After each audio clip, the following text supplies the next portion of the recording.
Good evening, Odyssey listeners, and welcome to Trek360. I'm Jared, and it has been a long time since you've heard from us. How have you been? Is it good? We know there's been lots of developments on the Star Trek front coming out of San Diego Comic-Con this past weekend, and we are here to tell you all about it, to walk through the news, the rumors, the lies, all of it. And by we, I mean more than me. My co-host Danny is here. Danny, how are you? Oh, I'm Peachy King Jelly Bean, and I'm ready to go. It's been a while since they've heard from us on this show. How have you It been? has. Great. I actually was at the Science Center yesterday with the USS Haven Club, so Coast Star Trek Club of Orlando. So having some fun, loving some Trek, teaching some youth. So still rocking it. Yeah, summer is a weirdly busy time for nerds because I know I go away for weeks at a time for conventions. I'm at Gen Con coming up this next week where I'll be gone again for a week, which is sadly for me directly opposite Star Trek Las Vegas. So I won't be at Star Trek Las Vegas, but I'll be at Gen Con for people. I'm really excited. I'm doing a special game learn to play thing for Star Trek Adventures, the RPG by Modiphius. So that's going to be really fun. But yeah, it's been a while. Lots has happened. So let's get started because we've got a lot to talk about. Obviously, the big news coming out of San Diego Comic-Con was Picard. Everybody's loving Picard, all the lower decks. There was a big Star Trek presence this year, and we've got a lot to go through. Mm-hmm. But I want to make sure that we hit everything that there is. So we've actually got some bullet points here. So people at home, get ready. One of the first things I want to talk about is something that affects all of Star Trek. And that is the impending, long-time rumored CBS-Viacom merger. Dun, dun, dun. And this has been a long time coming, and I know a lot of people will be extremely pleased to see it happen because that would bring the movie Trek and TV Trek back under the same umbrella. Mm-hmm. Make it a little less weird. Yeah, because it's kind of mom and dad having shared custody of the kids. But not knowing how to share very well. Right. And So, I'm wondering how this has been developed so far, because we're not a little bit of a teaser for the Picard discussion later. It deals with some of the plot behind it, deals with fallout from stuff that happened in the movies. So but you can't really do a sequel to movies, and they have to do independently. it's a hot mess because Yeah. it's pretty much having, like, even though you're saying like mom and dad doesn't know what to do with the kids, but it's mom and dad not knowing what to do with the kids that don't belong to each other. It's more like that, where like one parent is the actual, I guess, biological parent of one child, and one is the biological of the other, but they both want to choose what happens to each other. Right. And it's just been crazy. It'll be a good thing ultimately, because one of the reasons that it's being cited that the merger might actually happen now after all these years is the success of Discovery and what CBS is doing with Star Trek, and that, hey, there's money here. We need to get our acts together. And I never thought I would live to see the day that Star Trek would be cited as a money-making venture to merge corporations, but there you go. Yeah, let's go with it. I'm excited because, hey, if they make money, that means that then they make more Star Trek. Right? I mean, that's one of the things that when Discovery came onto CBS All Access, that's one of the things I was telling everybody is, like, I have no problem paying any type of subscription for it if that means I'm basically voting with my dollar bills that I want more Star Trek. It's like, here, you see the meme, shut up and take my money. I was like, well, here's my money. Here's where my mouth is. I want more. Yeah, I want more Star Trek. I will support this franchise. And apparently it worked because we've got lots of stuff to discuss coming up. True, On true. in the movie, continuing on with the movies, we've got a special release coming up. It's coming back to the theaters of Star Trek the Motion Picture. Mm-hmm. Why Star Trek the Motion Picture has suddenly like reemerged onto the scene. They're reissuing the novel that Gene Roddenberry wrote, the novelization of the movie. That's getting a re-release later this year. And now there's a director's edition coming out. Why? Oh, maybe that'd be interesting because I guess we're gonna need to rewatch it again and then talk about it. But it's one of those movies that you're excited that it's a movie, but it's boring.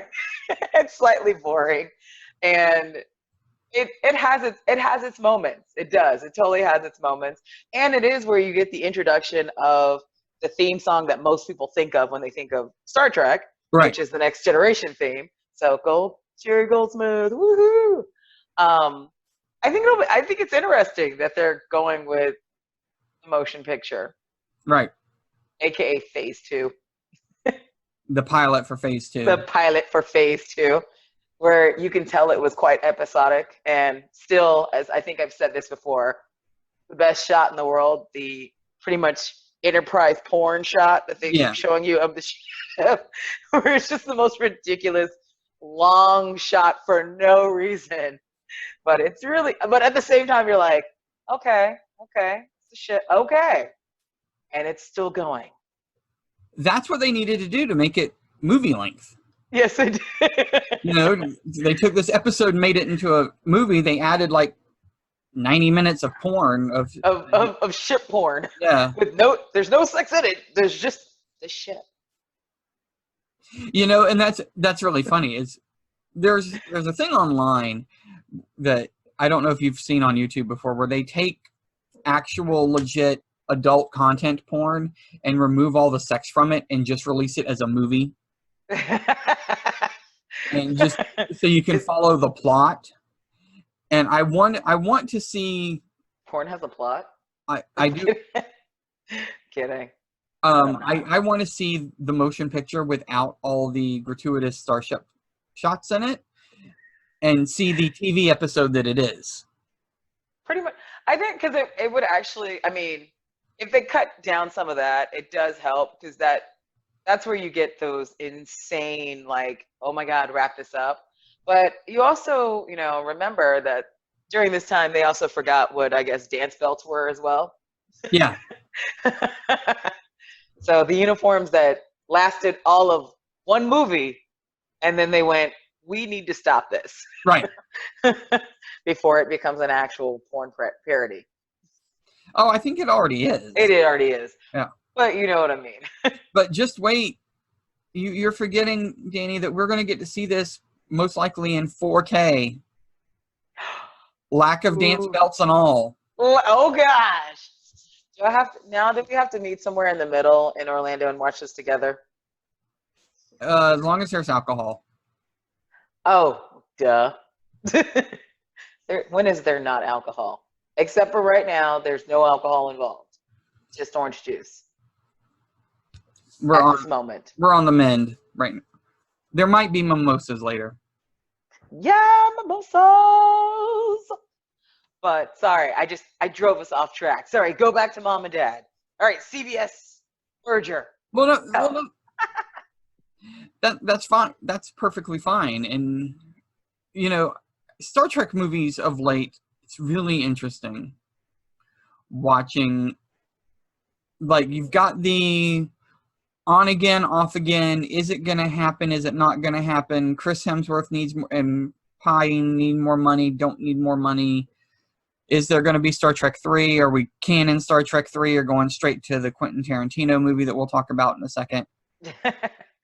Is it? Oh gosh, Star Trek hard R. Right.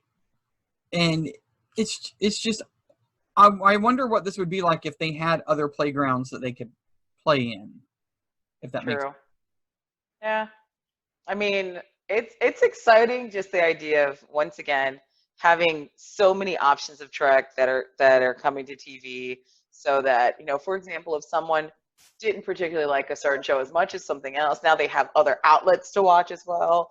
And I love seeing it on the big screen. I mean, I really love Star Trek Beyond. I know that it's a sore point with people, but I found it super enjoyable.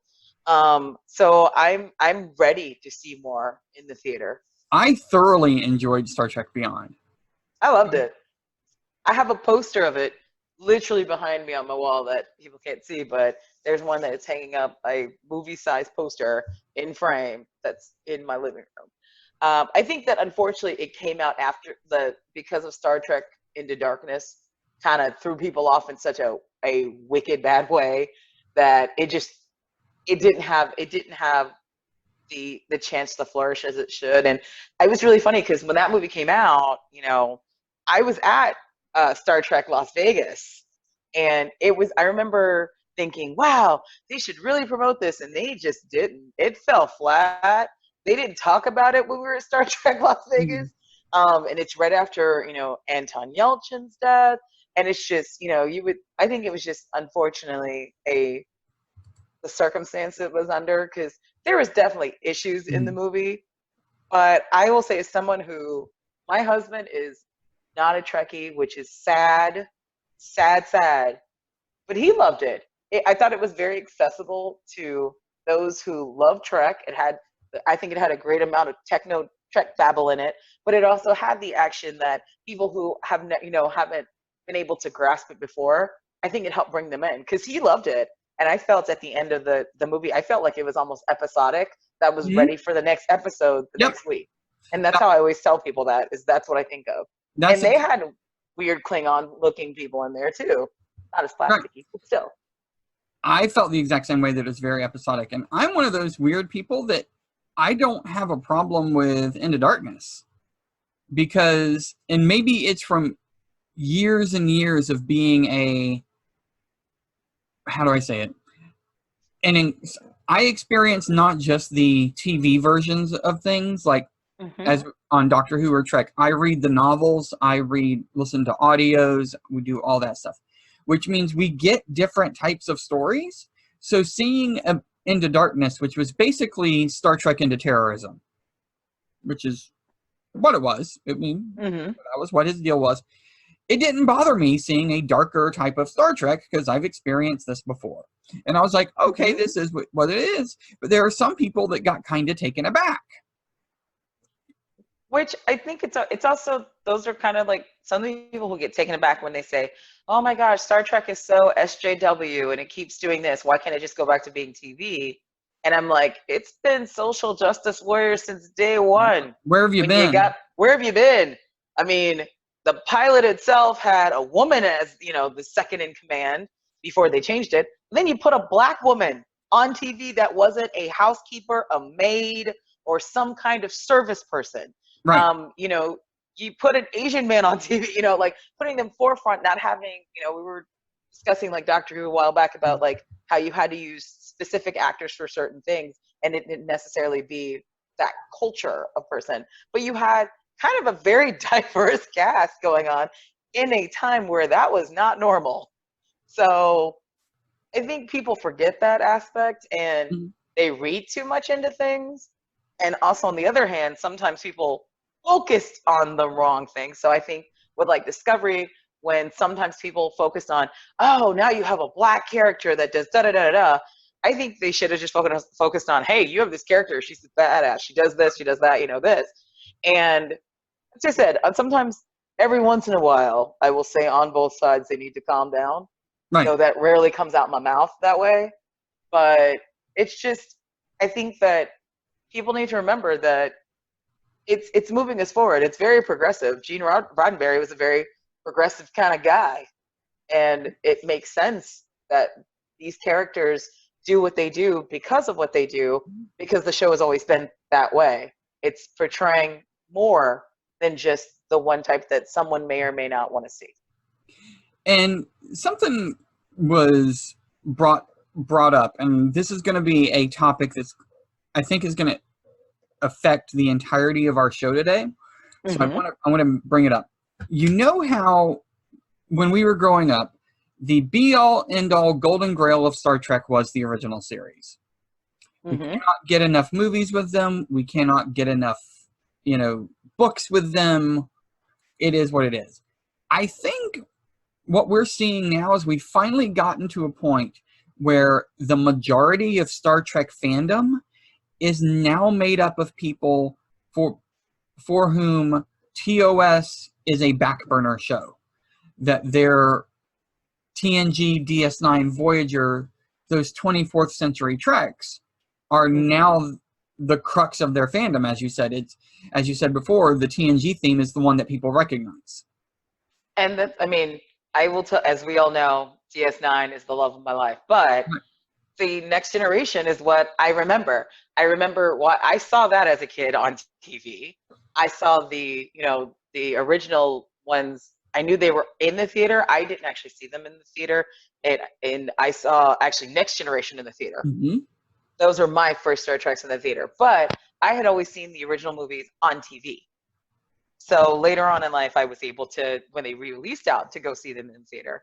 So I think that we haven't gotten to Picard yet. I think that's why certain excitements are happening. Yep. And that's probably one of the reasons why mine also super excited. But all right, won't jump ahead. You're talking about movie theaters. It's really sad. I've seen every Star Trek in the theater since con. Go. Yeah. And it's like my mom, granted, she didn't like Star Trek. She's like, here, I'm just going to drop Jarrod off at the movie theater and go in. And I'm now sitting here wondering why I wasn't traumatized by things like the assassination in Star Trek 6. With, like, blood floating and... Pepto pink blood. Yep. And I'm like, I need an adult. Or worse yet, the ear scene with Chekhov in oh, the earworm. Yeah. Literally an earworm. Oh, that's disturbing. It's still kind of creepy, and it's really funny is that I forgot that someone had given me the 6 original ones as and so when I was going back to go look, because I think we were looking, I forgot which one we were looking at, and I was trying to find it through all of my different, streaming and cable and everything else. So now at least, I have all 6 on the bookshelf now. So it's just crazy. I remember I think that's what we were looking at was Wrath of Khan, and the ear thing, like seeing it again, even though, the technology is way older and different than now, it's still creepy.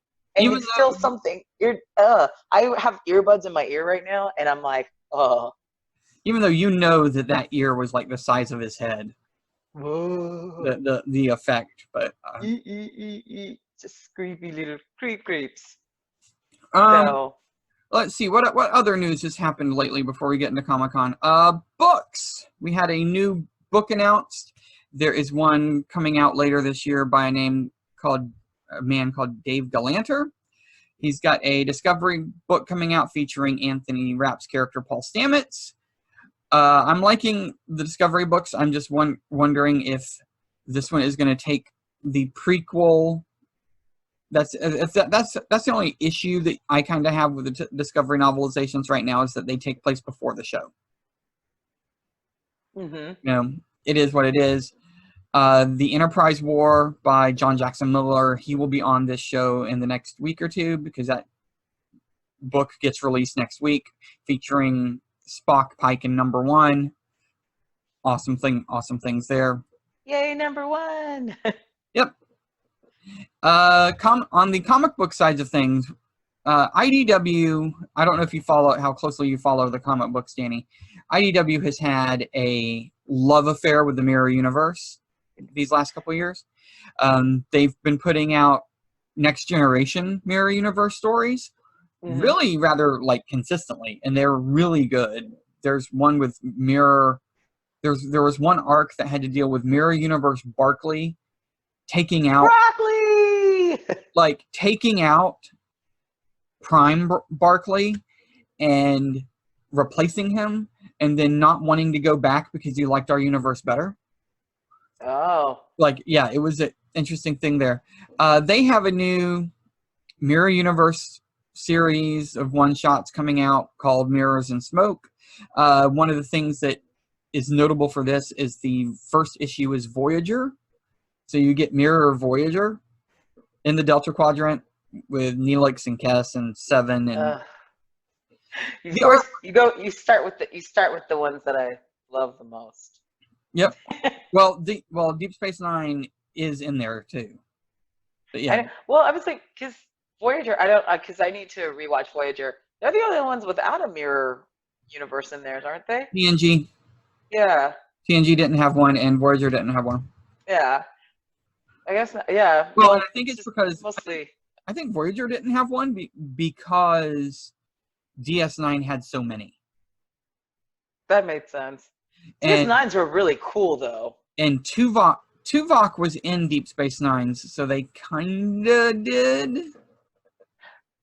Makes sense. You know, like we'll throw them a bone, kind of a deal. Yeah, and Voyager, it would have been kind of weird because they're in the Delta Quadrant. I guess trying to figure out what their mirror universe would need to have or to do. Right. So, cool. So Quentin Tarantino. Dun, dun, dun, dun, dun, dun, dun, dun, dun. He is doubling down that he's doing a Trek movie and is saying this might be his last movie. Wow. And it's definitely a hard R. Yeah. So I'm okay with the hard R. Does Samuel L. Jackson get to be in here? Because I could be totally on board with that just because it's a Quentin Tarantino movie. Right. Well, he has said that he was wanting to do like Pulp Fiction in space. Oh my. Yeah. And I shall reign upon thee with great iniquities. So we'll have Jules in space. You say that, and I'm just sitting here going, some of the dialogue from his films is amazing.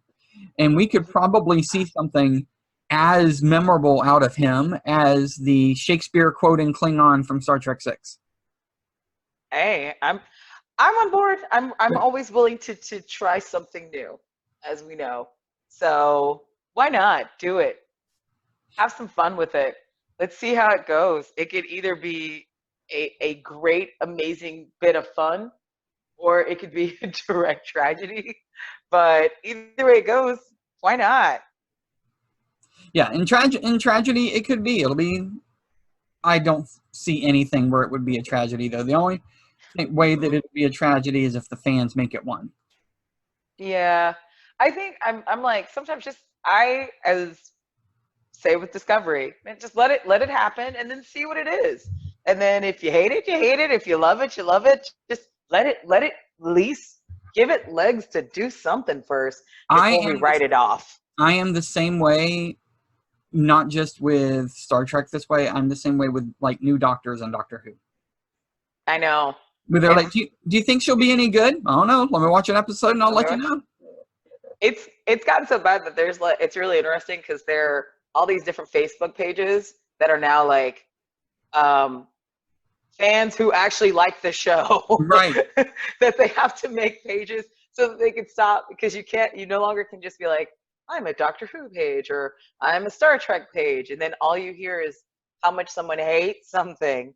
And don't get me wrong, before anyone goes, wait, we're allowed. I think that there's always a way to be constructive about not liking something. Right.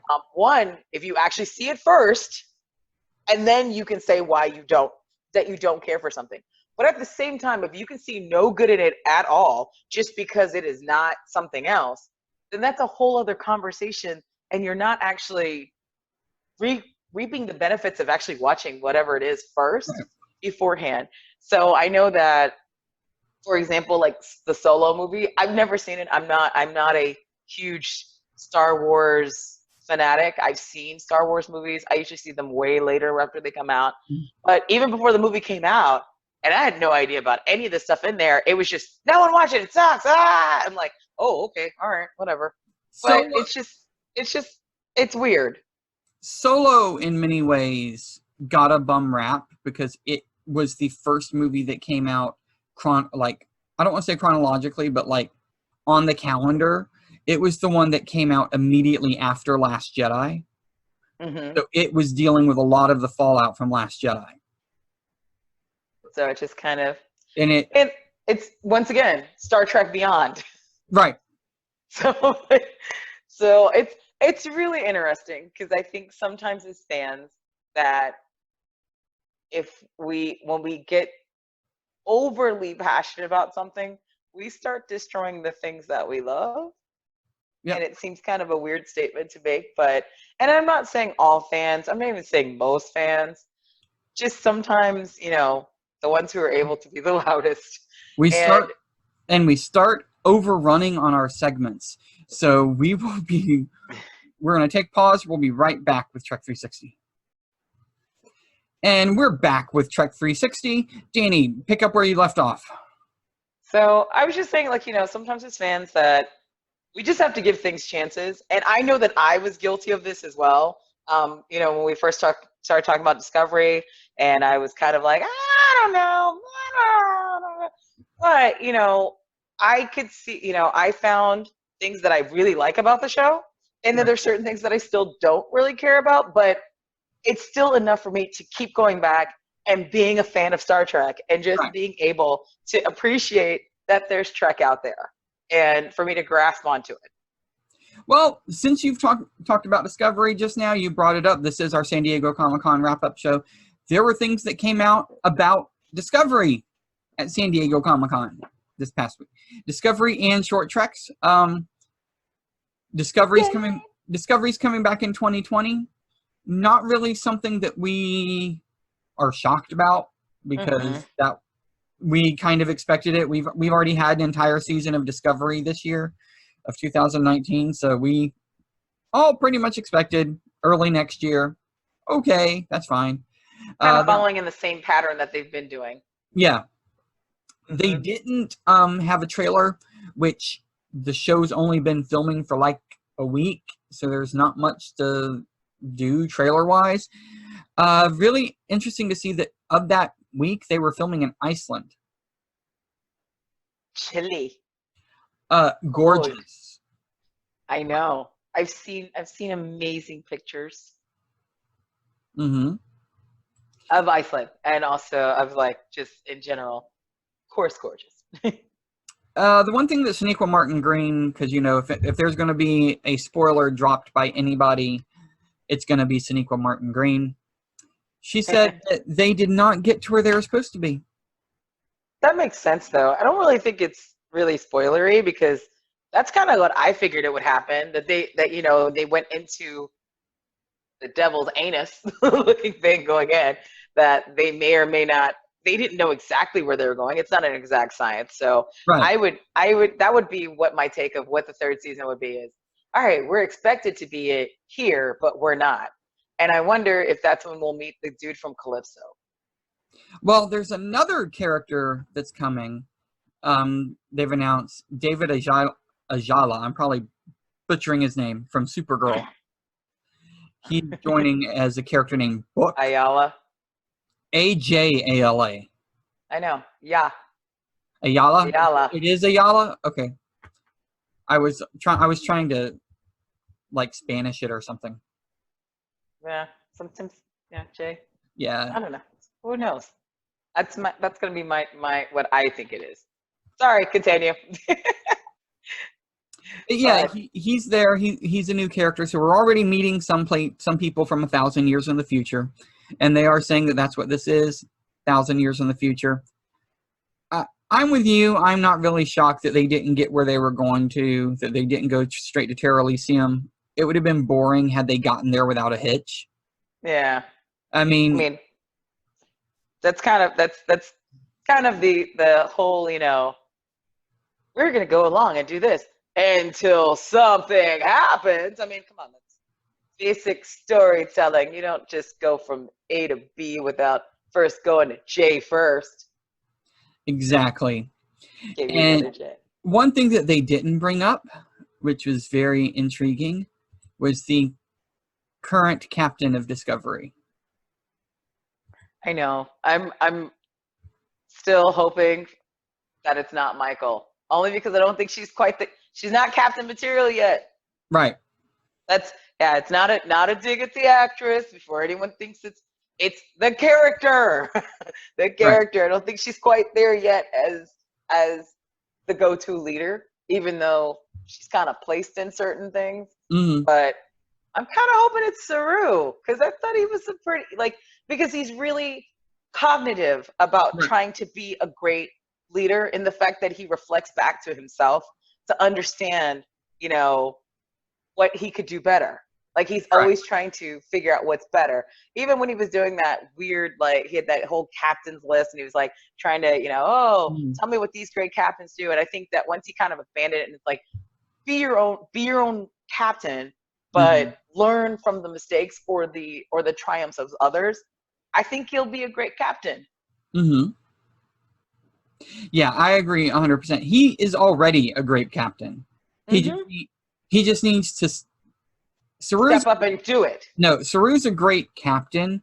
He just needs to be given a proper chance to be the captain and not be the filler captain. Yeah, because I think it'll work better.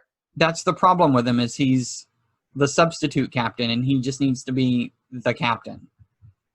I think it would bring everyone more together, and I think that he would be a great way to then really introduce the other characters, which they finally started doing at the end of the season, where you actually learned more. Once again, how I actually found out people's names. Right. So, and I think actually understand, because he seems like he's closer. His relationship with the characters makes a lot more sense than Michael's relationship with the characters. Right. Meaning that they all seem much closer because they all worked together while Michael was gone, and then came back into their lives.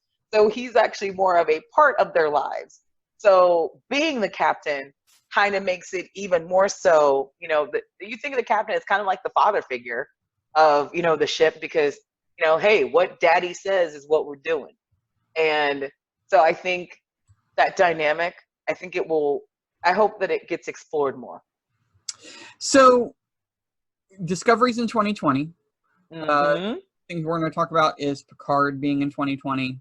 Yeah. We found out Lower Decks has been pushed as well. If we have 14 episodes of Discovery, we don't have an episode count yet.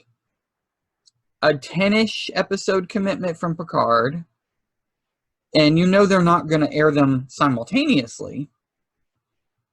That's what, half the year, if you count short treks of us having new Star Trek somewhere. How long has it been since that has happened? Not since what? DS9, Voyager, and Enterprise, when they were all around the same time, even when it's ending and they were still continuing. It's been a long. I'm just kidding. Just for all those who love the Enterprise soundtrack. It's been a while. So hopefully it'll be exciting though, with all the new shows. And since you mentioned Star Trek Picard, that of course is I'm super excited for, thanks to that amazing trailer. Yes, we will get to Picard. Going down our list, another thing that I want to bring up here is our wonderful short treks. We knew that there were 2 on the way.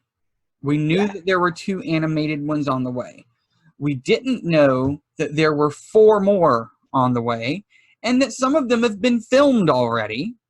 Yes. They include Rebecca Romaine, Ethan Peck as Spock, and Anson Mount as Captain Pike. Yay! Which is what I said they should do. Is because we were talking about, will he get a show? And I was like, they probably won't give him a show. But man, if they put him in short treks, that would be amazing. And I feel like if they could continuously do that throughout, you know what I mean? Anytime when there's a hiatus, show the adventures of Captain Pike. I think that would be this really fun little nugget that we all have, and then do what Jarrod always says that they should do, which is to get me to to not subscribe in between. That would actually make me subscribe because, damn it, Anson Mount, you beautiful man. Well, that's exactly what that's for, because I've mentioned this before when they were running short treks last time, that if you go back and notice when when the episodes actually aired, it was like 31, 32 days apart. I was like, so they wouldn't be caught up in a billing cycle.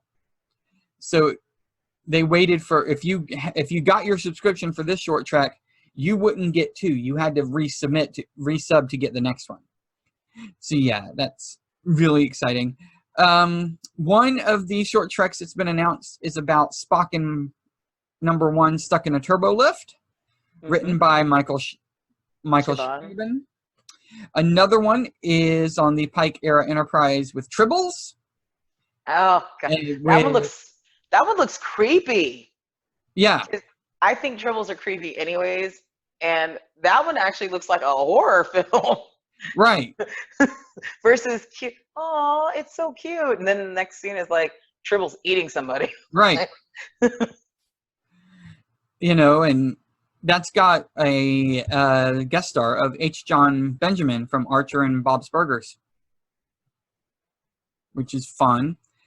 Anson Mount as Pike. Oh, so happy. There's the trailer for the short treks that came out, and you have the one where he's obviously in the brig. Mm-hmm. And him telling that little security officer, when this is all done, you'll never see the inside of a starship again. Mm-hmm. I was like, oh. It's about to get real. Yeah. I'm like, sorry. He just has such an amazing presence. And you can tell he loves being Captain Pike. Right. Like, he really does. And I follow him on Twitter, and he, loves his fans. He's always engaging with people, and he really loves the role. And it's exciting to see, you know, that kind of reaction, like on both sides, of seeing both the fans' reaction to him and his reaction to them as well. He's a very accessible guy. So yay, more Anson Mount. I don't think he's going anywhere. I think they're gonna keep him around. Well, they'll figure it out. They asked the audience at San Diego if they wanted a series with Pike, number 1, and Spock. And they were all like, yes, of course we do. And the response was, we'll see. It was something like, we'll see, or we'll look into it, or, you know, something like that. So I'm wondering if we can expect an announcement at Star Trek Las Vegas. Oh, that would be cool. I'm so sad. I wish I could go to Star Trek Las Vegas. I keep looking around going, if only I could do it. But maybe next year. We plan on it enough. Jarrod and Dannie, go to Star Trek Las Vegas. Well, as I said, 2020. We'll see. We need to do that. Hopefully that means that they will change when the convention takes place. It is happening in August as always, and I've got that Gen Con commitment. So yeah, going back and looking at these short treks, they've got 3 featuring the Enterprise, 2 that are animated. We don't know yet if the animated short treks are lower decks.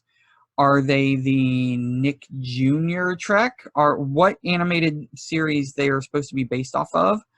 So that'll be intriguing, because I've also seen that there's a 3rd animated Trek series on the horizon that not many people know about. So that'll be interesting to see what the animated ones are. There also is going to be one of the short treks that is a prequel to Picard. That's exciting. Yeah. So, I mean, I wonder if that places it. So it must be, hopefully it's something after what, Insurrection? Nemesis? Nemesis, I said Insurrection, my bad. Nemesis that says, okay, now what happens after this? You know, maybe where did everyone go off to? Kind of giving that finale that we never got. Right. So, Because it was kind of sad. Like all of a sudden, it was like, oh, this last movie didn't do that great. Bye, guys. And you just never got that final send off for them. And I mean, in reality, the only time that I've ever felt like that characters got a really good send off, or at least something where you went, okay, and now they continued on their adventure, and we feel like you've had a completion or so, is Deep Space Nine. Right. Yeah. Hence, most complete Trek series ever. Yep. So we're sitting here, and they've released Very Stranger Things. Mm-hmm. See what you did there. Well, I mean, it's Very Stranger Things because they released the titles of Short Trek. Mm-hmm. And I don't think I've ever known of them to do that. So, you know, it's interesting because, of course, we get things that we can look at and extrapolate and try and figure out. So let's look right here. We've got Ask Not, The Trouble with Edward. Assuming the Trouble with Edward, that's if I was going to pick something to be the Tribble episode, that'd be it's going to be that one. The Girl Who Made the Stars, Children of Mars, Ephraim and Dot, which is really interesting because Ephraim was the second son of Joseph, and I think it was Asenath was his mama. But yeah, it's just an interesting reference because that name is very unique. So I saw it and I was like, that's a Book of Genesis person. Like, oh, okay. Yeah. Oh, okay. Interesting. The one that I want to bring up here is one called Q&A. Please let that be the Picard one and have John Delancey in it. Right. And I'm sitting here trying to think of a time when the letter Q has been by itself anywhere, either in fiction and it not be Delancey's Q. Right. And I feel like if you have a Picard series, Q has to show up somewhere. Right. I mean, they just go together. Now, they could just be doing a big fake out with us, because if you remember that Rebecca Romaine and Spock #1 and Spock in the turbo lift, and Spock they just ask questions, yeah, and let that be Q&A, and I'm like, I don't see that. So I mean, they could be doing it and faking us out big time just to spark conversations like these. But I would hope in the writer's room that they've got more, I don't want to say respect, but honor for the traditions of naming conventions of episodes. We'll see. I know, when I saw that one, I just went, please, come on. But now that you just said the whole thing, I forgot the turbo lift. They were just asking each other questions. And I went, this is not cool if that's it. That's going to be really sad. Yeah. I don't know, but short treks, I'm glad to see more of them. It was an experiment that worked. Mm-hmm. I love that they brought some of the short trek into like Discovery, like with Queen, bunch of names I'm never gonna say. Right. And Tilly. The Queen that had that wonderful moment where she gave Giorgio a bowl of ice cream. Was like, here you go, I'm done with this. And Giorgio is like, I'm gonna kill her right now. I don't get Queen of nothing. Oh, Empress Giorgio. So yeah. The only thing I'm I'm intrigued about, and I'm intrigued about it, and this is the collector in me. How do you market short treks for video release? Where do you put them? I'd say make them into like a little anthology. Do you like the short treks we had before Discovery this last time? Throw them on the Blu-ray set for season 2? Makes sense. Yeah. But in this case, where you've got some featuring the Enterprise, one that's a prequel to Picard, some that are animated, do you put the Enterprise ones on the Discovery Blu-ray? Do you put the Picard ones somewhere else? Do you just gather all of them till you have like 10 or 11 of them and throw them on a short trek release?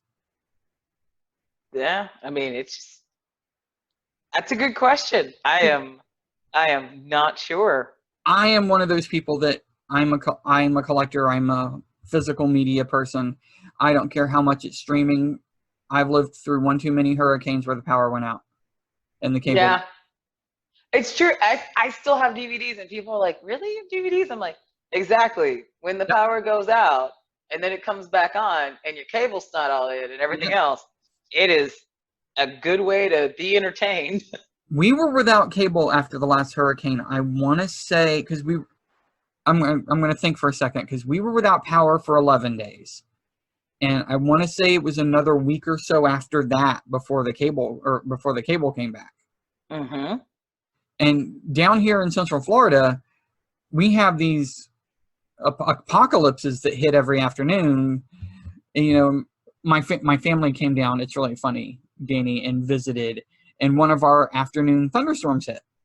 Of course. And they were like, they were scared. They were like, there's lightning and thunder, and the rain's blowing sideways and all this. Oh, yeah. And they're like, terrified. And we're like, whatever. We're like, it'll be done in about a half hour. We're good. It's fine. But the cable gets knocked out like that regularly.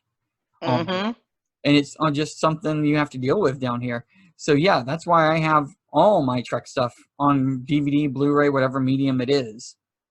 I'm like, that's crazy. That's why I do it. I still buy them. It still throws people off. I have, I told you the other day we were talking about Doctor Who, and I said I bought the Day of the Doctor, because even though I have Doctor Who and Star Trek on streaming outlets, I'm like, every once in a while I just want to watch it. I'm like, here, just stick it in my DVD player. Okay, we've got a couple minutes left in this segment, and we're on this topic, and I know that Lower Decks and Picard is going to be the entirety of the next hour. How do I say it? What shows are in your collection that you watch and would you either already own every episode of, or would happily own every episode of? So I actually don't. The only TV shows I currently have I have Oz from HBO, because I love that show, and I have Rome from HBO because I love that show. And it's funny, I haven't watched Oz in probably 100 years. But the ones that I wish that I owned would be Deep Space Nine and True Blood, because there's shows that I always go back to if I'm cleaning or cooking or whatever. So yeah, if you ever see me on Twitter, I'm always putting up posts of food that I'm making, and usually I have either Deep Space Nine or True Blood playing in the background, because it's a show that they just entertain me so much that I know which are the really weird dichotomies of different shows, but I would definitely have those. Obviously I own all of Star Trek, all of Doctor Who. It's all here. I also have all the Stargates. I'm starting Stargate, so that's why I can't say that yet. Yeah. I have to actually get through it. Yep, SG-1, Atlantis, Universe. I got all of those. I also have, to add to this list, Buffy and Angel. I'm weird. I've never seen either one. Buffy was better than I expected it to be. I've been told I should watch it, so. I didn't expect to like it, but I did. What else do I have? Would I add? Quantum Leap. I'd add Quantum Leap to that. Oh, I love Quantum Leap. The Golden Girls. That's the other show that I would want. Yes. Because I don't own it. I watch it on the Hallmark Channel all the time. So the Golden Girls. I've got all of the X-Files. Still shrink wrapped from the Black Friday that I purchased it all at for like $30. But yeah. Oh, you know what? I do actually have American Horror Story Murder House. I got it you know how I got it? Blockbuster was going out of business, and I bought it for someone else. And then that person, because they asked me to buy it, and then they ended up never getting it. And so I still have it. So I have Murder House, which actually is one of my favorite seasons of American Horror Story. So I would probably get some other seasons, but not all of them. And going on, I've got British comedies. Are You Being Served? I have everything. Absolutely Fabulous. I have everything. Yes, sweetie. I love it. I love Ab Fab. The Big Bang Theory too. I know that there's a lot of mixed love-hate there between fandom, but I enjoyed every minute of it, and I'm like, yes, give me more, and it can all sit on my shelf. Because and it's really interesting, as you were talking about, some of these shows just become comfortable so that you can just have them on in the background. Mm-hmm. My current thing I have on in the background is we have I don't know if you have it. There's a network we have out here called Buzzer that plays nothing but like old 70s game shows. Oh, no. I have the Game Show Network. Yeah. And it sometimes, I know what you're talking about, but my cable doesn't have that. Yeah. So, but I have the Game Show Network. For like 3 hours in the morning and 3 hours in the afternoon, you get nothing but Match Game. Oh, Charles Nelson Riley. And Betty White. And Brett Summers and all of them. That game is awesome. Richard Dawson, who makes out with every woman that walks by. Oh my God. Like a creeper. It's like it is kind of creepy if you rewatch those, that you get Richard Dawson and he's like, hello there, Grandma.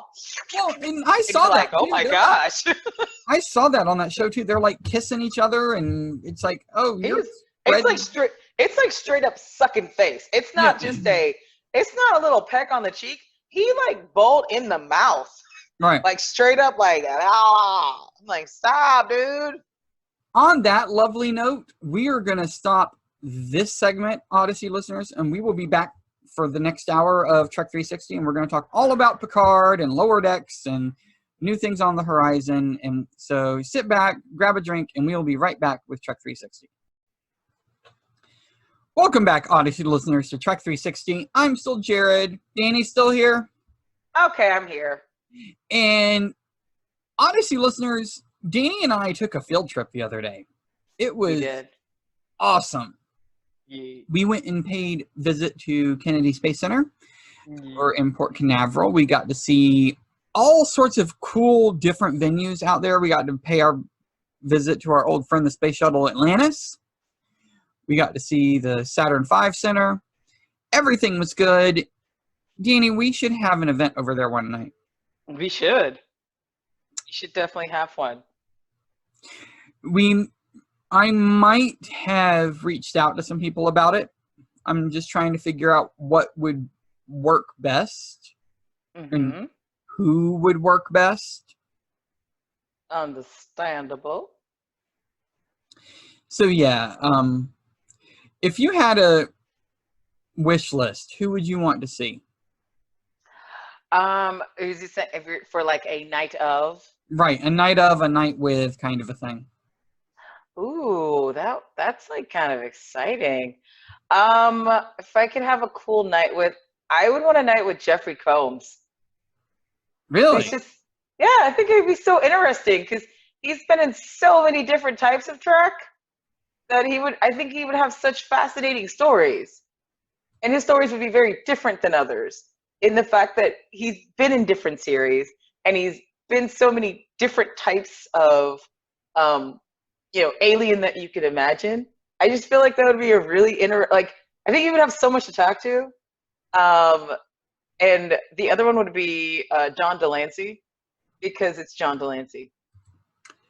And be like, we should night with the Q. Get him, pin him down, and be like, dude, are you in this short trek or not? I'm like, I'm not going to be pinning anyone down because I'm just not violent like that. And be like, we need to know. We're going to tie you to the chair, and you need to give us all the secret. You must tell us now. Tell me now. All right. So, San Diego Comic-Con, there are lots of Trek stuff going around. Another thing that was discussed, and we wanted to get details about it, and boy, did we get details about it. And that is the animated show Lower Decks. Mm-hmm. All we've known is that it was a write-up. It was the least important crew members on the least important ship. Well, we now know about Lower Decks that it is set after Nemesis, and it is on a ship called the USS Cerritos, which is a California-class starship. Of course, we've got the Rick and Morty writers and all that doing things there, and the animation style that they showed was very much in that vein. Mm-hmm. Although I wouldn't put, when I looked at the animation style, I didn't think Rick and Morty. I thought Teen Titans Go. Okay. You know the one I'm talking about, right? Mm-hmm. Where they're younger. Yeah. Like the kid versions. Yeah. Mm-hmm.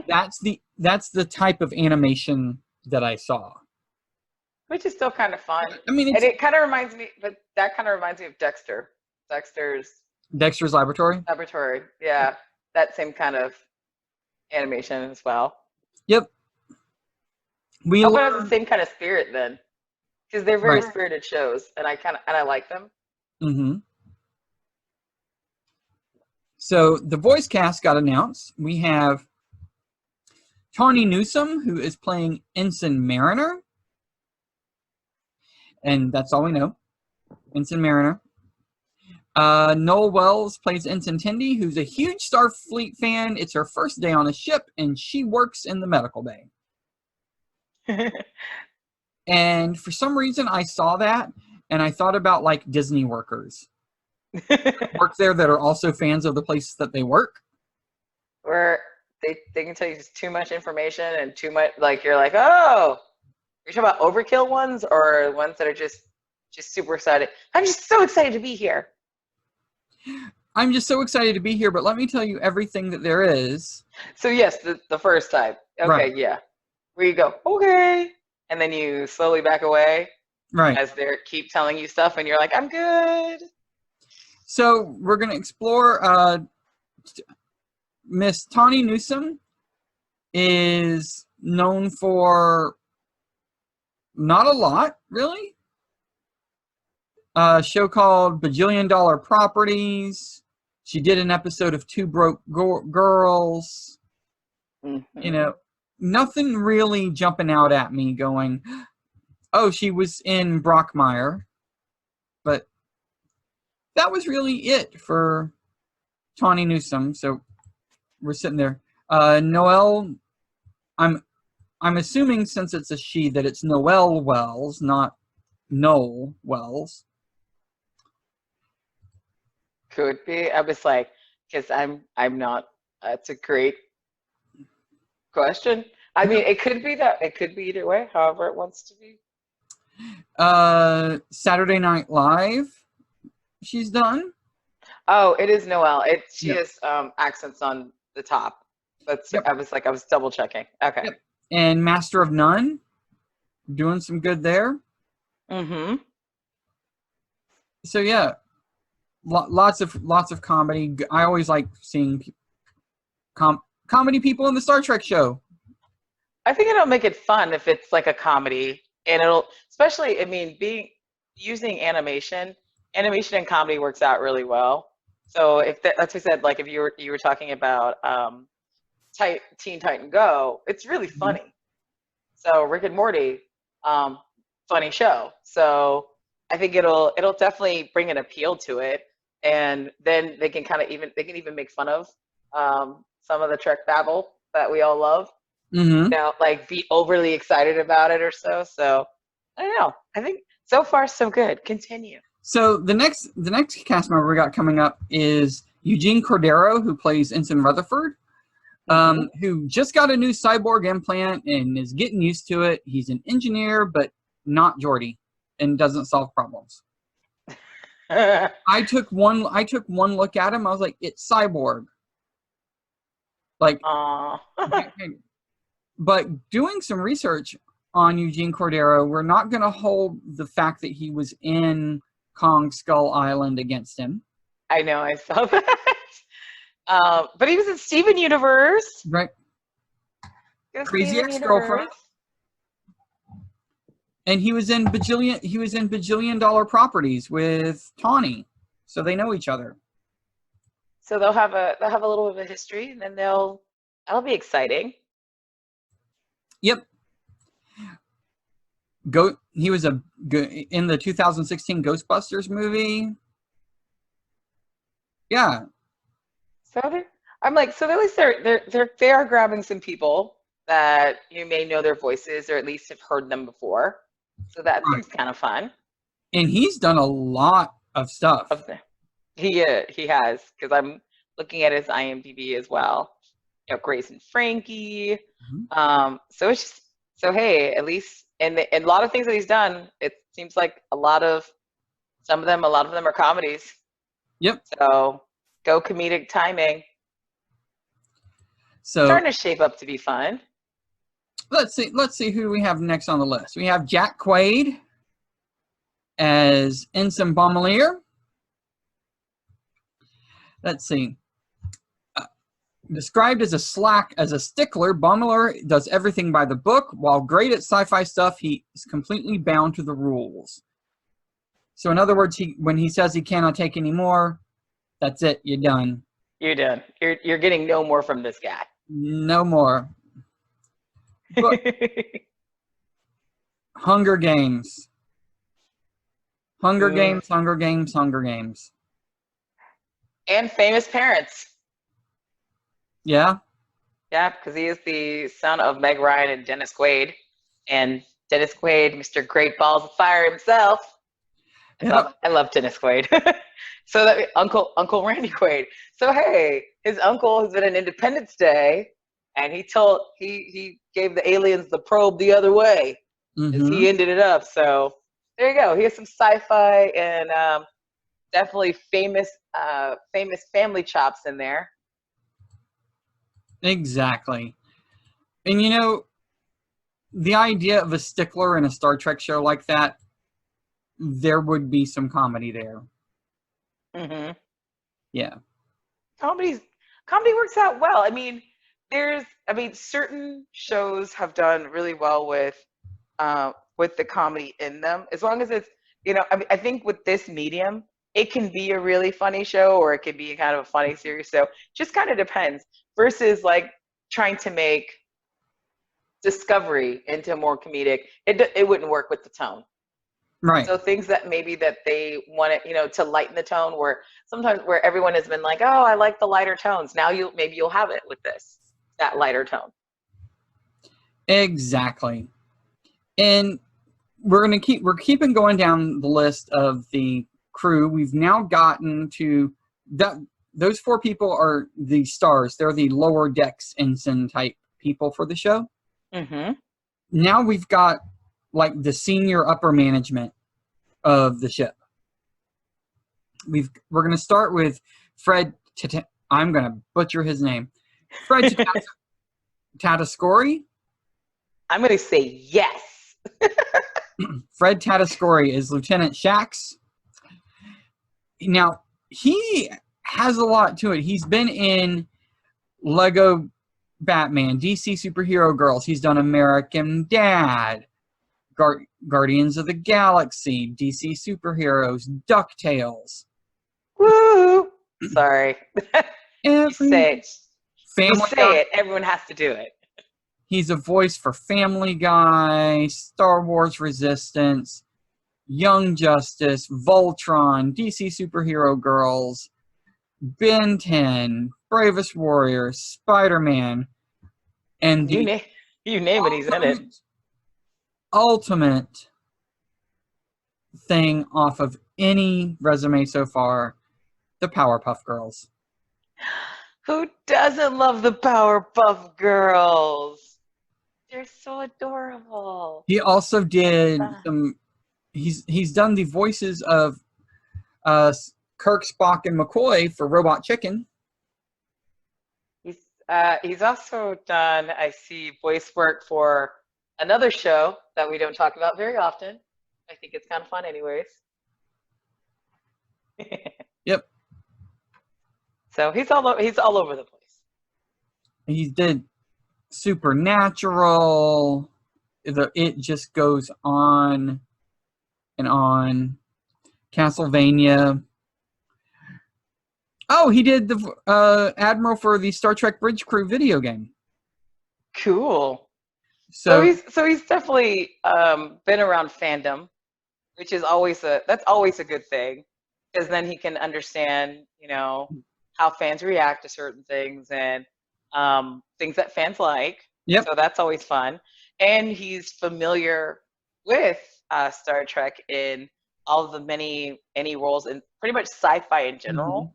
So that I think that gives him kind of a lead on others that may have not been a part of it before.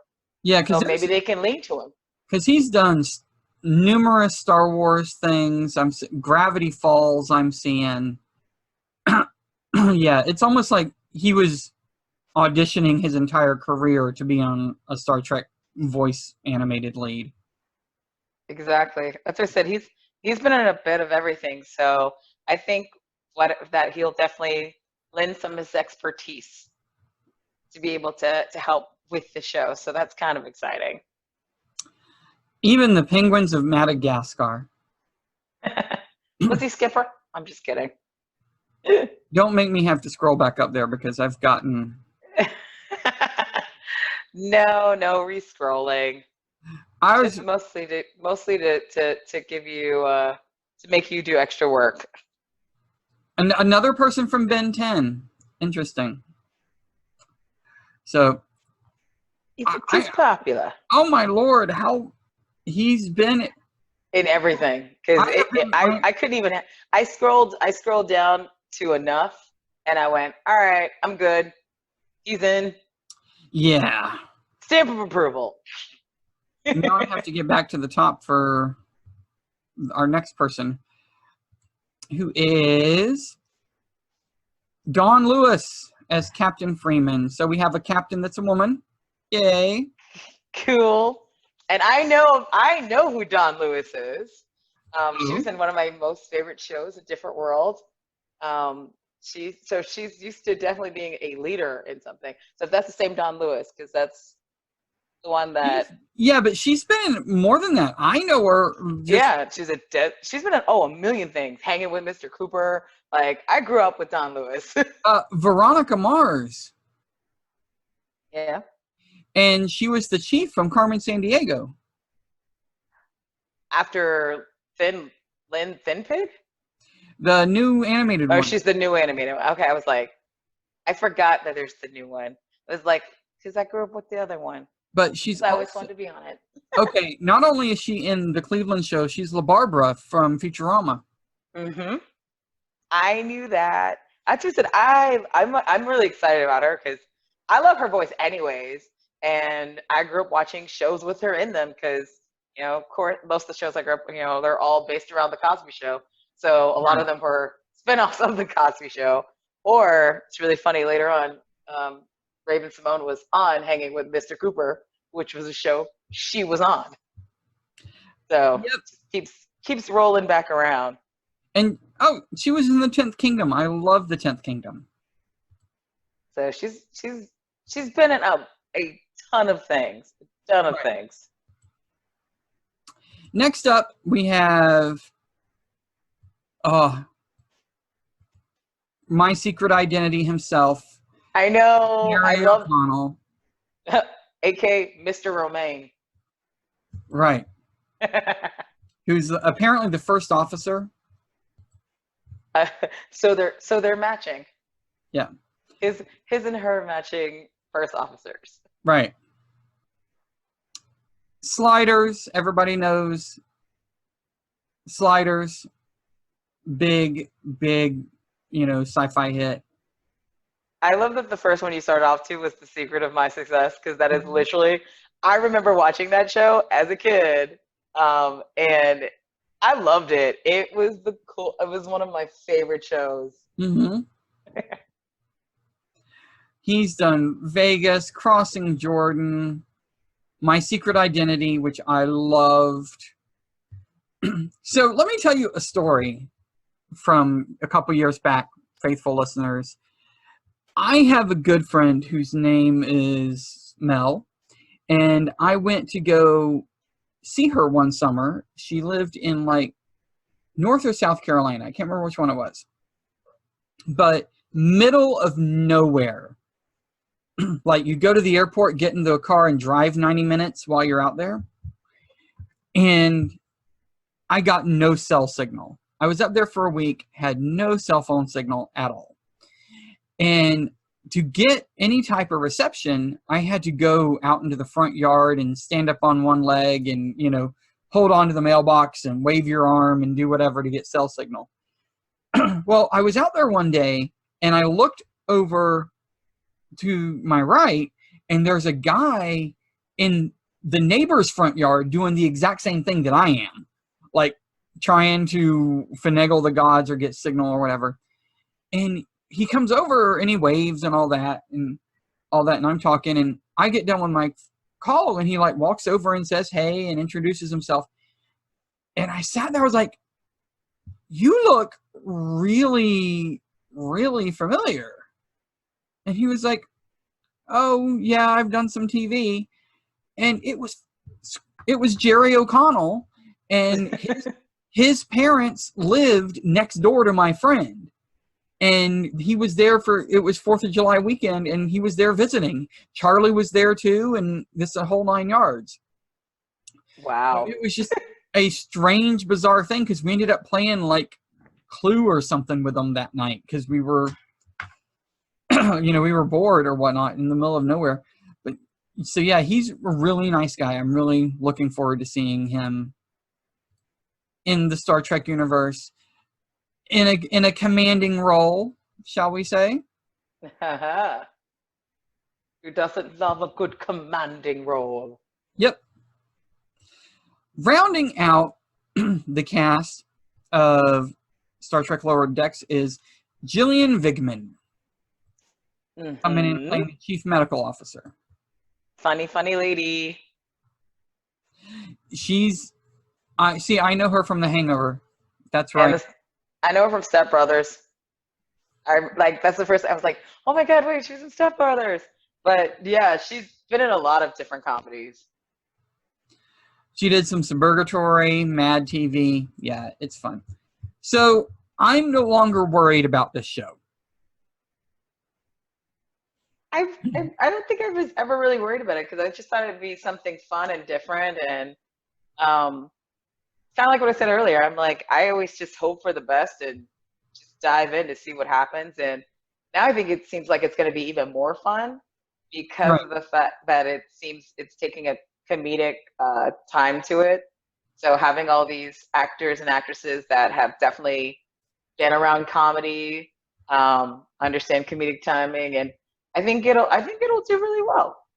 And as we prepare to talk our in-depth discussion about Picard, I'll bring up one thing about this show. It's set after Nemesis. So all the people that we know from Deep Space Nine, Voyager, etc., could pop up on it as voice cameo type things. And because it's set in the right place, in the right time, at the right time for it. So I just realized she's a cat. Yeah. That makes me even happier. Because I love kitties. It's giving Imrus from the animated series, you know, some validation that we have another cat person. Mm-hmm. I think this species is Cation, Catian. I think that's what it is. That's really awesome. I'm like, oh, now my cats can watch with me and feel the love of the Trek. All right, we have now covered all of Lower Decks. Is there anything we have missed before? I was just gonna say I'm really excited because we've talked about before with the Next Generation how it would have been so much, you know, like how that one episode had the lower decks and they were showing you how these people who you never think of, how they respond and how Right. they're doing these things in the ship, and now actually seeing a series based around it. I think it's exciting. Because you know everyone can't be the captain on board. You can't all be, you know, an executive officer on board, and seeing how these people actually work versus just seeing people walking around and not knowing what they actually do. I think it puts it more into perspective and it gives more life to the ship. So Right. I'm really excited. You know, it's wonderful, and oh, I'm just wondering now who we're going to see first pop up on Lower Decks, because you know somebody's going to.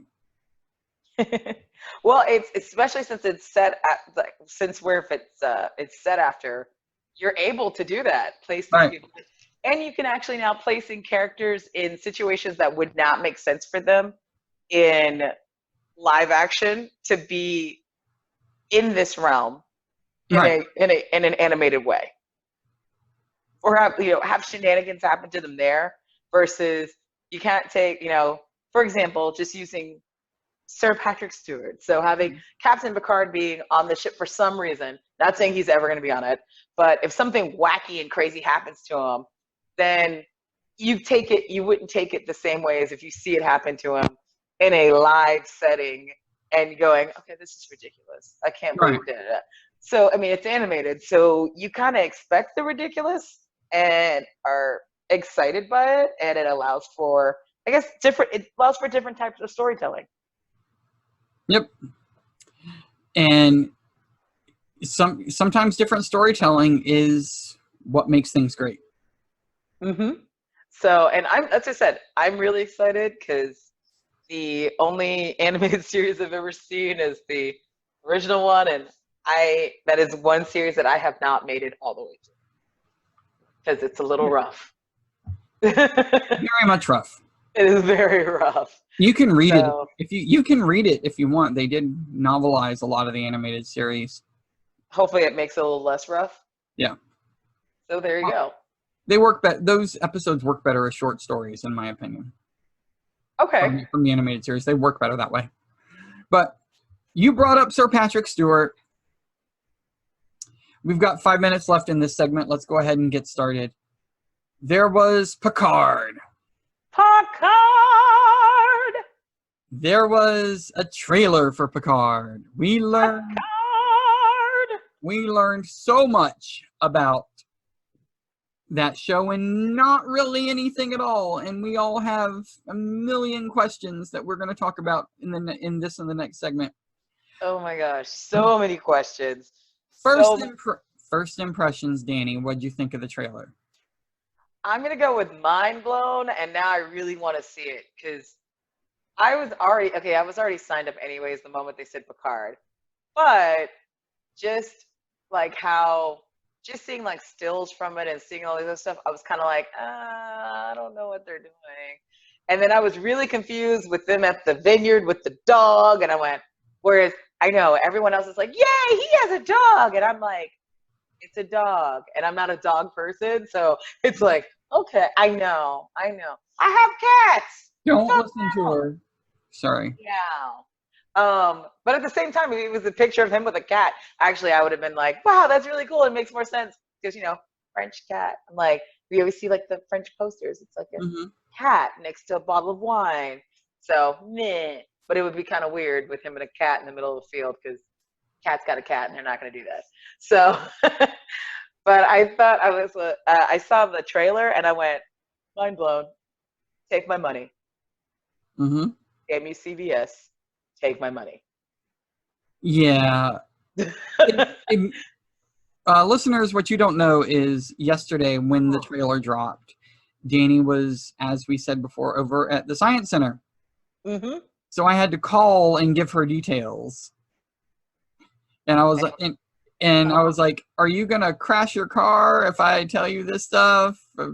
You're coming home and doing this stuff." And yeah, we were supposed to record this last night, and there was just too much to it. We're like, we need time, and are going to do it. I needed to process. I realized that I needed to process because I needed to watch it about 20 more times because I was so excited about certain things. And I'm not gonna lie, there's one aspect that I wasn't as excited about as everyone else, which we will get into in the next segment. And so I think but there's so many questions and just, oh my gosh, there's so many questions. But I think it helped to put some things into perspective more because it didn't, I guess what they were saying what the show was at first, now it seems like it's taken a different route. Right. So, and I wonder if it's because maybe they started doing something and they realized it wasn't working and then they went, okay, maybe we should do this instead. But I don't know. Whatever happened, I'm glad it went. It took okay, can I just say that this show, as much as you say that, if the show would have been Picard and his dog working the vineyard and Quark setting up a competing vineyard across the road, I would have watched that show. Well, because come on, Quark, you can't. You know, rule of acquisition number 910. You know, you had your choice. You got your Chateau Picard and your Chateau Moogie, and that I'd have been happy with it. So, with that said, we are going to take our last break and come back and do a deep dive into lots of questions we have about Picard. I know I've done a lot of research because I have questions too. We will be right back with Trek360. Welcome back to Trek360, everybody. I'm still Jarrod. Danny is still here pouring over all the information fresh out of San Diego Comic-Con. We're now here for the thing you guys have waited 90 minutes for, us to talk about in-depth Star Trek Picard. All right. Yes. So let's talk about this trailer and things we learned from the trailer. We learned that there is a young female who doesn't know who she is, but feels comfortable, instinctively feels comfortable around Patrick Stewart as Picard. Doesn't know who she is. And Picard goes running to Starfleet saying, hey, I got this girl, and if she is what I think she is, who I think she is, she's in some trouble. Who is she? Who do you think she is? I think that she somehow is an android that has maybe she's has Data's information or something, and that's why at the end he's playing cards with Data, but it's really just a hologram of him playing of him playing with Data. But maybe she's like new Data, because Data, remember, he did transfer his knowledge into Lal, and before Lal died, so she'd be Lal number 2. Who knows? I don't know. I have no idea. Or she could be partial Data, partial Borg. But I think that she is either a child of Picard that was created by the Borg using using Picard's DNA from his time as Locutus, or Shenzon.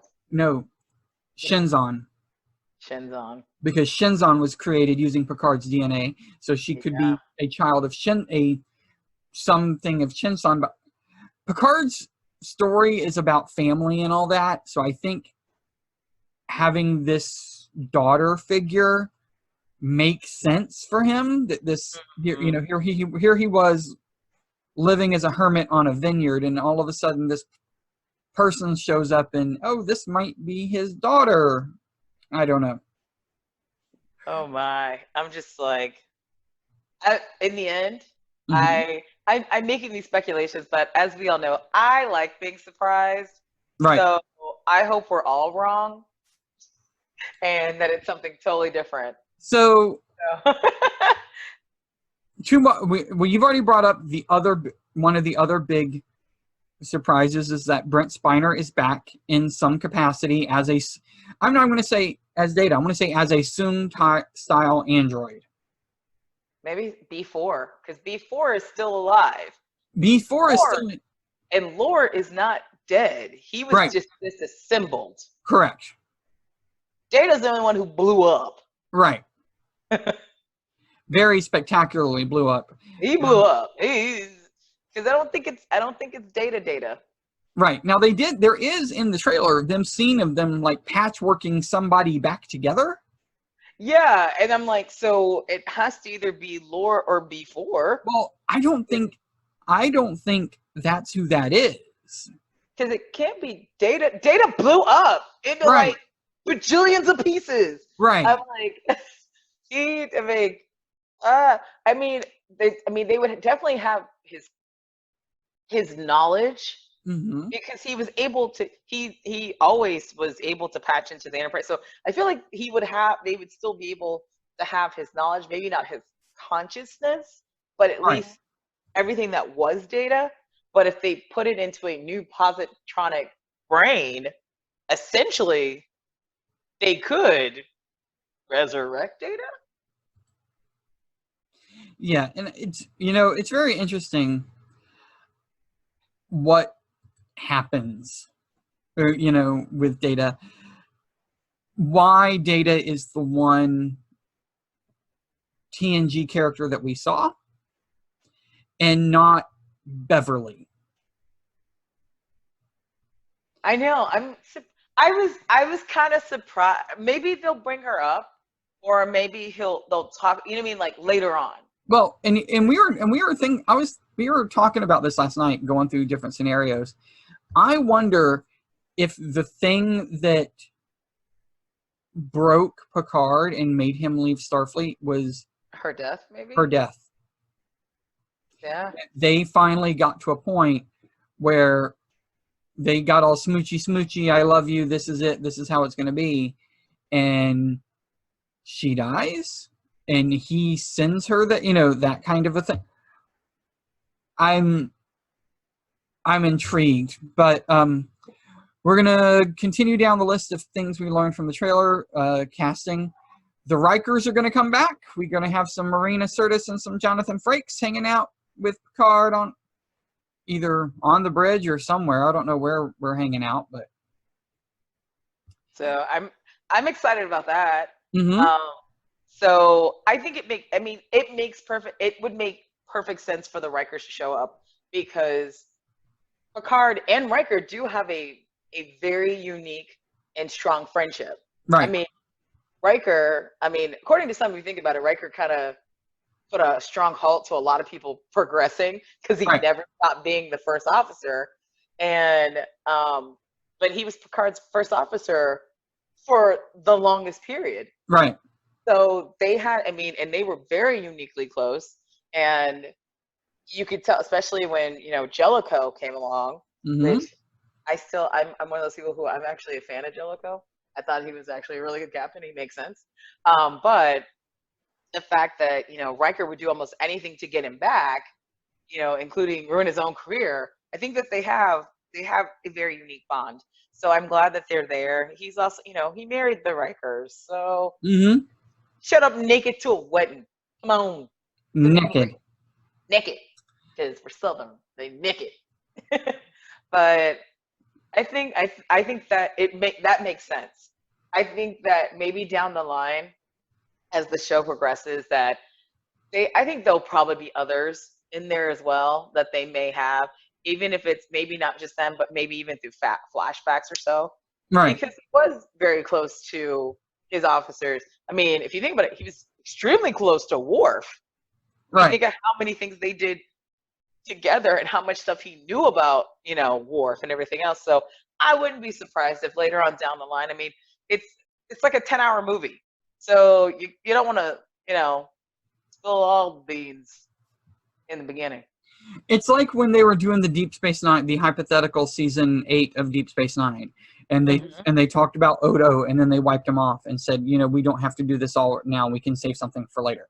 Exactly. And I actually really enjoy, because I remember watching that in the theater and having people be like, no, but what about this? And you're like, number one, shut up. So I'll watch the movie. But two, it's true. He's saying it's season 8, so it's like, come on, you don't need to blow it all in one big chunk. You just, leave them wanting more. Because I watched that trailer and I was like, no. Right. Yes! Take my money! Another money, CBS. Another thing we learned, not in the trailer, but at the panel, they got something that we knew from the very first image that came out of this new Picard series weekend, that the dog's name is number 1. Of course it is. Yes. And of course it's a pit bull. Patrick Stewart loves his pitties. He does.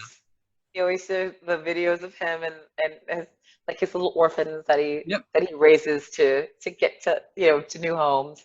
It's totally cute. I want to know how long of a waiting list that animal shelter has to get a pit bull that was fostered by Patrick Stewart. For real. I want it! Give me that dog! That's other people, not me. I do not want it. Yep. It's not that. Now, here we're going to start with some casting announcements that are a little left field. One of them would have never been on my radar at all.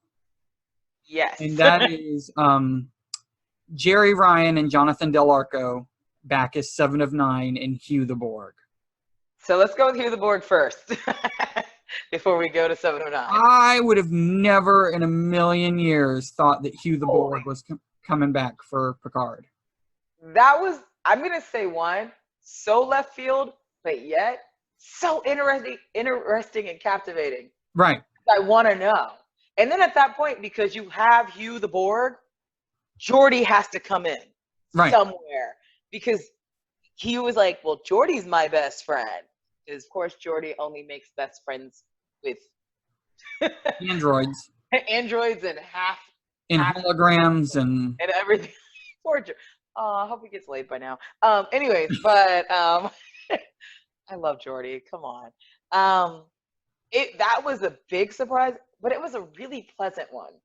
Like, I feel like that once because they kind of visited that arc before. I think that would have made a really great Star Trek movie had they really, when they were talking about the Borg and having all this different dichotomy of them reintroducing a Borg back to the collective that now had free will, versus what they were originally going to do, which was send a Borg back to the collective that would just kill everything. Right.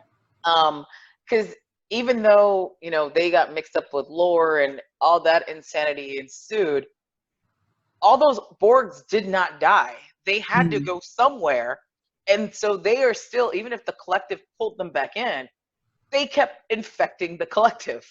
Right. So I wonder if this is what they're saying now. This is what's happened after, the aftermath of 20 years of Borg cubes being infected by free will.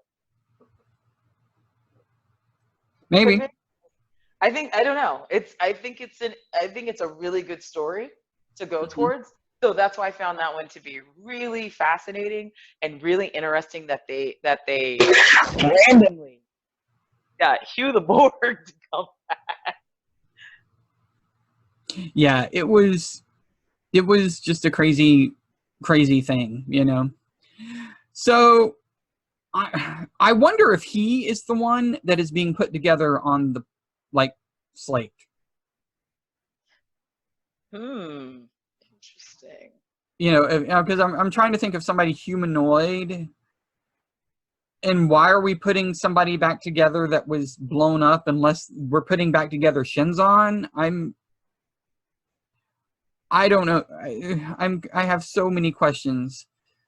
That and just the whole thing with the Borg in general is because it's really funny because you get people who I understand a lot of it where they go, There's too much Borg. Towards the end of Next Generation, everybody else, it was just Borg fever, and they were everywhere. It went from being super scary to, wow, there's Borg everywhere. Oh no, woe is us. And then So now having a huge break from the Borg, and now coming back in and having the Borg again. Now I find it exciting again because it's kind of like it's been out of sight, out of mind for a bit. And did you notice in the trailer that it says that no one had been assimilated in like 580, 5,000? Hey, you're getting ahead. Okay, so I thought that was interesting as well. But okay, I am very slowly skimming back because I'm trying to think about something that I want to see from the trailer. Okay.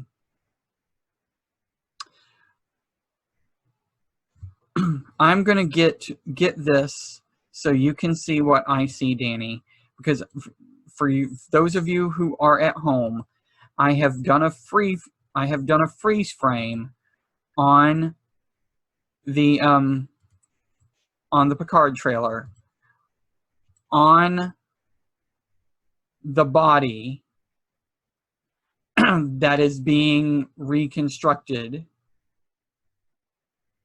oh gosh, that does look like Shinzo.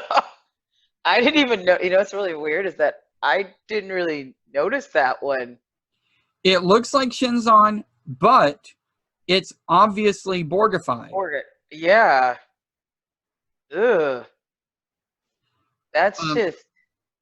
Ooh. Wow. Yeah. That's ready. That's a whole nother level of crap. Now I have a million other things. I have so many more questions. Yeah. More questions. Which is good. Well, because nothing's worse than seeing a trailer that tells you everything. There's no question, and then why watch it?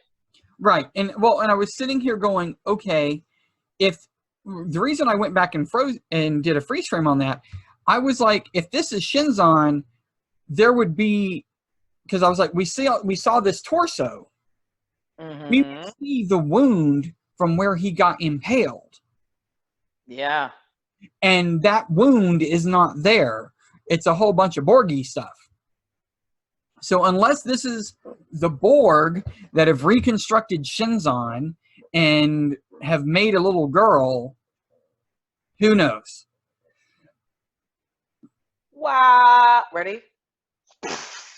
Yep. So much mind-blowing. Stop it.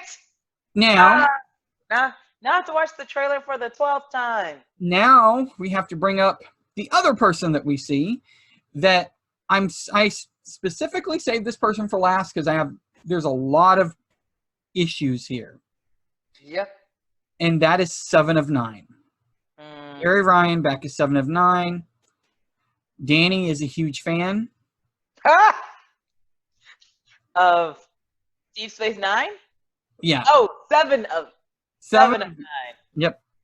Right. And Voyager. Right. You're such a jerk. So I have a love-hate relationship with 7 of 9 in that I think the concept of 7 of 9 was really cool. I think that the growth process they were trying to do with her was really cool. Yep. And I think the whole cat suit sex lady thing was gross. Right. I was like, it's very hard. But at the same time, it was not supposed to appeal to me, perchance. Right. Opposed to men or women who would find that attractive. And this gets back to what we were talking about. That this is people if they're doing a target market of people who liked those 24th century shows, you bring in some Picard data, you bring in some 7 of 9. You know, there's your demographic. There's most of the demographic from back then. I'm like, I would have went with the Deep Space Nine character instead. I know. Now, there's lots of questions about continuity, specifically with the novel range. So we're going to bring what we know and work backwards. We know that Star Trek Picard series is set in 2399. It is roughly 20 years since Nemesis, which is fine. There's a couple dates that are very specific that we need to talk about. That one of them comes from a exhibit that is in San Diego right now, the Picard, the First Duty. One of the things in the exhibit, there's a little tidbit saying that in 2381, Picard was promoted off of the Enterprise and became an admiral. 2381 is when in the books, he is still a captain. There is a very popular book trilogy that dealt with the Borg called Destiny, written by David Mack. It deals all about the Borg, etc. He's still a captain during Destiny, which is really interesting that that's there. In Destiny, one of the things that takes place is the people who created the Borg come back and say, okay, Borgies, come here. And all throughout the universe, supernaturally, all the Borgs become human again. All of their Borg implants, etc., become biological. Does that make sense? So they're not metal anymore. So the fact that Jeri Ryan is on screen as a Borg in 2399 with metal Borg implants blew novel continuity out of the water. Yeah. Another thing that I did some research on is, you mentioned it before, there is a sign in that Borg cube, because what we are seeing obviously is, at one point in the trailer, is a Borg cube that is being used as like a prison. Yeah. Or a laboratory kind of thing. Something like that, yeah. And there is this facility has not had an assimilate, or this facility has gone X amount of days without assimilation. The date conversion for that amount of days is 16 years. Now, if you count backwards from 2399, approximately 16 years, that puts us where we are right now in Star Trek continuity with the tie-in novels. So the novels that are coming out right now are set 16 years before Picard. And the authors have said, we've got a plan for this. We're going to take care. It's going to be fine. But I'm like, how are you going to retcon all this stuff and make it fit unless, as we've said before, Mr. Delancey pops up and goes, let's do it. Sorry, I had to go off on a book tangent for a second there. I'm sorry. No, I understand. Luckily, I guess, for myself and maybe others who are not as versed in, say, the books or like the comics as you are, that it doesn't matter. It won't affect us Right. as much, because I don't know, more so. Right. Kind of like the blind ignorance. But at the same time, reading certain books, as I've been reading certain ones that have made other things make more sense to me. Yep. When I one day eventually get to that, I'll be like, wait a minute. Yeah. I mean, in the grand scheme of things, if you think about it, the tie-in novels, maybe thousands of people read them, not millions, that love this show. If the best tie-in novel will get 10% maybe of the audience, maybe. I want to say Imzadi was probably up there. I think it got like 20 or 25% because it was extremely popular. But those are the two I've read. Imzadi. Yeah. People are scared that Star Trek is going to go away that Star Wars did, that they've invested all of these years in this universe, in this literary universe that's grown, and now the new shows come back and they're going to be like, who cares? So I hoped that does not happen. However, if the choice is novel continuity versus a TV show, I'm going to take the TV show. I probably would be the same because the novels I haven't really read. Mhm. Plus, you know what? I mean, as the authors have said themselves, there's always a way to say, hey, this happened, and then, but then this happened and now it didn't happen or whatever. There's always, I mean, that's kind of the beast of burden of continuity and trying to keep things that, especially a show that's 50 plus years old, that moving stuff around, we just kind of do it, so it doesn't bother me as much. But I understand how it can bug others. And at the end of the day, it is what it is. And if we have to give up some things now, that also means we're going to get more books and things later. Mm-hmm. So, I mean, think about how many books we could have suggested to authors and commissioned during the course of this show from questions that we have. That is true. I mean, in reality, there you go. So, but with that being said, though, besides the Borg and the Borg in the books versus now, what do you think of Jeri Ryan being introduced in, or 7 of 9 being introduced in, not the actress, but the actual character? What do I think of Jeri Ryan being introduced, or what I think of 7 of 9? 7 of 9. That's what I said, okay. Not Jeri Ryan. That's what I said. Forget, no.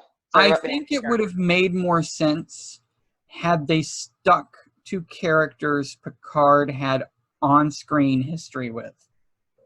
Mm-hmm. They never met on screen. No. So that's my only, and as we said before, I'm going to wait till I see it, but that's my thing, is they historically, Picard and 7 of 9 on screen never met. So that was also something that I was just kind of like, 7 of 9. Yeah. Okay. But I mean, as I told you, I have a lot of issues with Voyager anyways, that I myself have been trying to work through and trying to rewatch them as well and finding a new appreciation for it. Right. I think it's because I will say I like that she looks more realistic. Yes. So that was number one. The cat suit is gone. Right. So I'm like, yay! She looks more realistic. And I guess it does show that at least she's definitely acclimated to being more human than Borg. Right. So maybe she's been like the liaison. But yeah, I don't know. But two Borgs added to this scenario. One Borg I'm really like, wow. The other Borg I'm like, okay, take my money. But I don't know. Maybe that means that they'll have other Voyager characters as well. That may pop in. We'll find out. I know, it's so up in the air. I'm like, I hope it's just not a one. Now it makes me wonder if there's so many questions, if this is going to be more than just a series for one season. Yeah. Oh gosh. All right. Well, we have talked about this for 2 hours, and I think we have hit every topic that there is. There's so much more developing. Of course, we will be back here as we continue. I do want to take a half a minute and talk about a fandom that I am laughing at hysterically right now, and that is your Orville fandom. Yep, it is true. I am laughing, because the announcement came out that season 3 will not actually be on Fox. It will be on Hulu exclusively. So what you are getting is a fandom that was already full of people that saying, I'm not going to pay for Trek, I'm not going to pay for that, I'm just going to watch the Orville, now having the Orville taken away from them without them having to pay for So they're either A, proving themselves to be hypocrites, or B, losing their minds over the fact. Correct. Yeah. So this is what's so funny. The reason that I was kind of like about Discovery is that I think they should have done what the Orville did in the beginning, was maybe at least have the first season on network TV to hook people, and then drop it onto CBS All Access. Mm-hmm. Because at that point, at least I get an idea of whether or not I like this show or not. Mm-hmm. So when it comes to the Orville, it was on Fox for 2 seasons. Mm-hmm. And Fox was bought by Disney. Yep. There's a lot of things that were happening, and people really wanted the show to continue, like myself. Jarrod, we had a conversation where we talked about streaming. If it went to a streaming platform, would I be okay with that? Yep. And I told you yes. It is now going to a streaming platform. And I have I think it'll actually make it better, mm-hmm. because Fox, they had a lot of things they couldn't do because they were on Fox, that I think will help them now to be able to do, because I like the dichotomy of the difference between the Orville and, say, like Discovery, or the Orville and even Picard. Mm-hmm. So, and I think that Hulu will now give it the outlet to be even more. And I think that it's grown as a series, that it's going to have more money behind it. Because I'll say this: at seeing how it planned out, I think that when the books are written down the line, what's going to happen is, I think Fox canceled it, and then Hulu picked it up. Hulu picked it up, and since their relationship is close enough,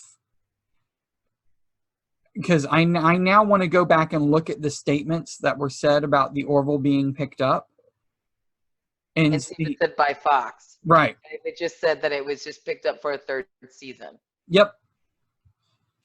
Because I remember when all that went on, people were like, "Oh, save it Hulu, save it Netflix, blah blah blah blah blah." And I think what happened was Fox canceled it. Yeah, and I'm like, and they were just waiting to figure out who was picking it up for them. Right. And so all those people who were like, "Save it Hulu, save it Netflix, save it Amazon," and then now they're like, "We're not gonna pay for it."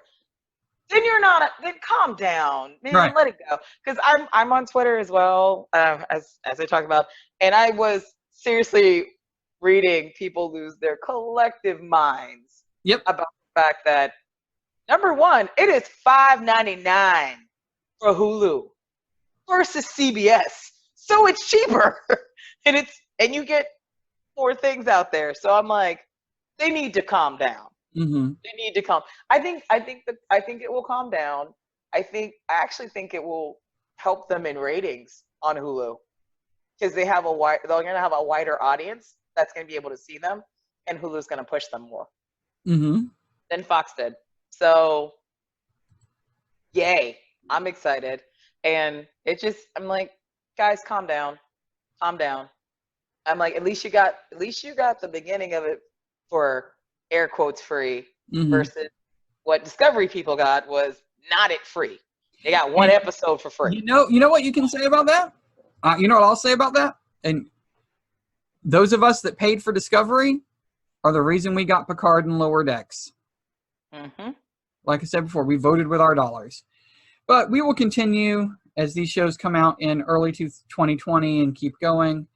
With that said, after this one long show, Danny... Well, we were gone so long. They needed to hear more of us. Danny, any final thoughts? Sorry we've been gone so long, but hey, summertime, you have to have a little bit of a hiatus because we're all over the place. But we're happy to be back and trekking along with you. Yep. And so excited to be back. Yep. As am I. So with that said, on behalf of Danny, Russ Haslage, the team here at Odyssey, I'm Jarrod, and we will see you next time on a new episode of Trek360.